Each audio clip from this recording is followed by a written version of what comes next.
Guys, your boy, masyado nang malamig dito kaya magpapainit na ako. Simulan ko nang tapusin to katulad ng pagtapos ko sa nalikha kong katha. 24 na dura, di ko man nakalain na malalim na pala akong huminga.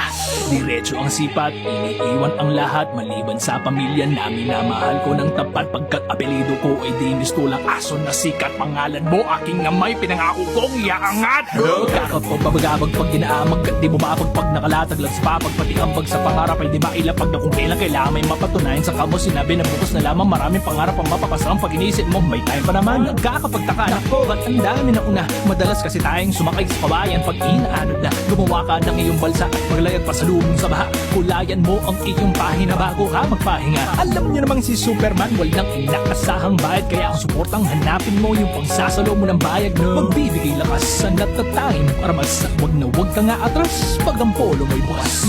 Di nyo kalain yun si Superman na pala yun. Panghusga ang inuna kasi sa lahat ng pagkakataon.